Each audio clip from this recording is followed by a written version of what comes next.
کربلا ختم ہو چکی تھی مگر حق کی آواز ابھی باقی تھی۔ جب یزید کے بھرے دربار میں ایک بیمار قیدی کھڑا ہوا تو ایسا خطبہ دیا کہ ظلم کے ایوان لرز اٹھے۔ وہ تھے حضرت امام زین العابدین علیہ السلام۔ السلام علیکم، welcome to my YouTube channel.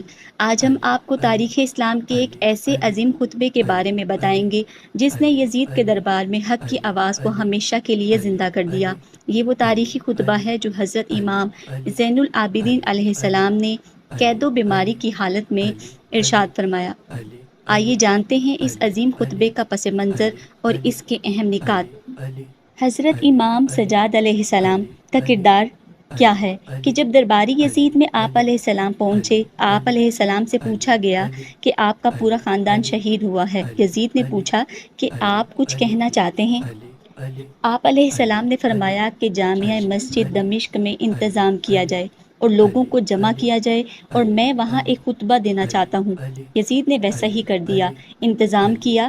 اس کا خیال یہ تھا کہ بیڑیوں میں جکڑے ہوئے، زنجیروں میں قید، گلے میں توق، یہ زین العابدین میرا کیا بگاڑ سکتا ہے۔ انتظام جب ہو گیا تو آپ علیہ السلام نے وہاں کھڑے ہو کر خطبہ دیا۔ آپ علیہ السلام نے اللہ تعالیٰ کی حمد و ثنا بیان کی، پھر اپنا تعارف کرواتے ہوئے فرمایا کہ ہم وہ خاندان ہیں جنہیں اللہ نے علم، ہدایت اور فضیلت عطا فرمائی۔ آپ علیہ السلام نے اپنے جد رسول اللہ صلی اللہ علیہ وسلم، حضرت علی علیہ السلام، حضرت فاطمہ علیہ السلام، حضرت حسن علیہ السلام اور حضرت حسین علیہ السلام کا ذکر کیا۔ آپ علیہ السلام نے فرمایا، میں سید البدحاء کا بیٹا ہوں، سید العرب العجم کا بیٹا ہوں، اور جو شانیں اور آپ نے اپنی نسبتیں گنوانی شروع کی، ایک کے بعد دوسری، دوسری کے بعد تیسری، تیسری کے بعد چوتھی۔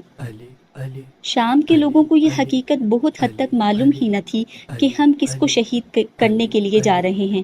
جب حضرت سجاد علیہ السلام نے اپنی نسبتیں گنوانی شروع کی، ان میں سے اکثر لوگ دھاڑے مار مار کر رونے لگے کہ ہم نے کس کو شہید کر دیا۔ حسین علیہ السلام کون تھا؟ ہمیں تو صرف یہ بتایا گیا تھا کہ یہ باغی ہیں اور باغیوں کے خلاف جنگ کے لیے ہمیں بھیجا گیا تھا، لیکن ہم یہ کیا کر آئے۔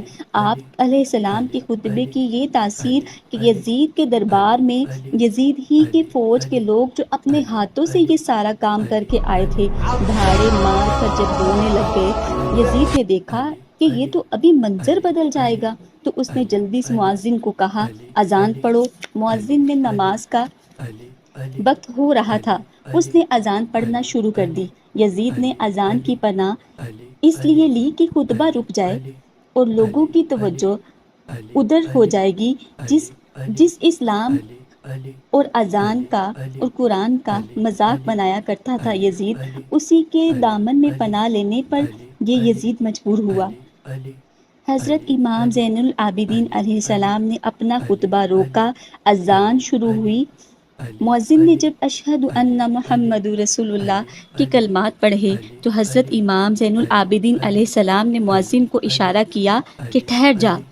مؤذن رکا اور آپ علیہ السلام نے فرمایا کہ یزید، کہ یہ جس محمد اللہ کے رسول کی گواہی مؤذن دے رہا ہے، یہ تیرا نانا ہے یا حسین علیہ السلام کا نانا ہے؟